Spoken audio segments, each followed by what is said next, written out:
Hello, music lovers and conversationalists. Welcome to the channel. I know I'm a little late on this one. About, I think, 10 or 11 days ago, maybe 12 days ago. I know I've really been lazy and getting videos out, but really it's more about having the time to do it than laziness. But there's a little bit of laziness into it, I'll admit. But Joe over at Racer Records did a thread or a challenge. As I think he likes to call them, or I think we should just combine the two words and call them thrallenges. And this is the Roy G. BIV challenge, or thread, if you will. And I've been meaning to make a video for this, and it looks like a lot of fun. And I thought I'd jump on the opportunity to do so. And I have a good collection of records here representing each color of the rainbow. And for the first one, I have a local blues rock band.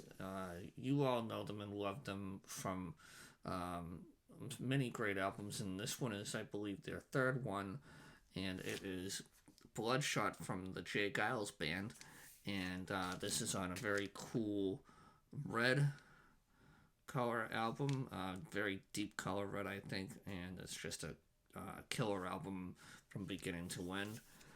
And I thought it would be appropriate to show that for red. So, coming up next, this one was a Black Friday Record Store Day release, and I don't see on the hype sticker what year it was. It might have been last year or the year before, but this is a excellent album. It's the Skip James Complete 1931 Sessions, and this is on orange. And one might argue that there's a little hint of yellow or maybe tangerine in it, but I see orange. So Skip James is representing orange with this Black Friday Record Store Day release, and this is just an awesome blues album for any fans of the blues. This is, if you can find it in your store, this is a must-have. And coming in at the color yellow, this is his 2021 release, and it is Billy F. Gibbons' Hardware. And I just think this is a really cool album cover, and this is also a gatefold, and another cool picture of the hot rod there. And of course, this is on representing yellow. This is on like a lemonade color yellow, if you will. And I just like the purplish black label scheme there to contrast with the, I think it contrasts nicely with the color here. So Billy F. Gibbons is representing yellow. Next up is an artist that I discovered probably a year and a half ago.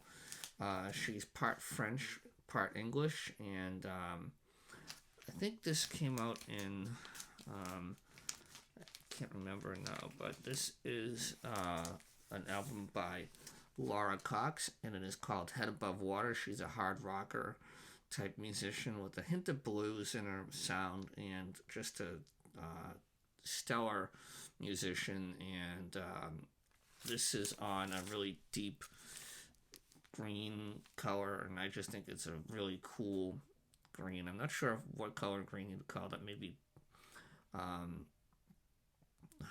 British racing green or something like that. I'm not really sure, but this is just a really cool album, and I thought it would be cool to show that album for green.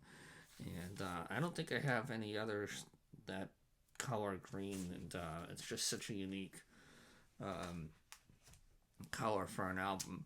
The next album here is one that really took the world by storm in 2023, and it's so cool to see these guys still showing that they own the rock and roll world, or are still giants in the classic rock world, if you should say, in music world in general. And their album that came out last year was just an amazing album, and it was the first one without Charlie Watts, so to speak. I think there were two tracks on there that he was on, and of course I'm talking about the hugely successful Hackney Diamonds album by the Stones. And this is on a really cool blue one that was available on their website. I also have a Target purple variant and a variation, and also I think I have a purple one and a clear or a grayish one as well, and as a picture disc one. I'll have to show those at some time. Next, so that's blue. We're going with Indigo, and this one is one of my favorite albums. It's one that I was gifted from my good friend Gary over at Physical Format Rock and Roll, and it is Doro Calling the Wild, and zoom in on that, and that's just an awesome photo of her, and I just love her music. So this is kind of on a indigo color, I guess. It's as close as I have to indigo, so we're gonna go with that. And Doro is representing indigo. And last but certainly not least, he is what I think is the torchbearer for the blues and the future of the blues, and I think the king of the blues, the new king of the blues, if you will. And if there is such a title, that it would be given to Christone Kingfish Ingram. This is his second studio album off of Alligator. This is just a phenomenal album, and it is on clear-ish color purple, or if you want to call it violet. Again, this is the closest I have to violet, or the color represented. So there is my challenge, or response to the challenge, or threat, if you will, for the Roy G. BIV challenge over at Racer Records that Joe put together a couple of weeks ago. And I thank you for bearing with me as I play catch up to a lot of the great threads that have been out since my last video. And I'll try to be more consistent going forward in the new month. Hope all is well, and thank you so much for watching, and have a great weekend, everyone. Take care. Bye-bye.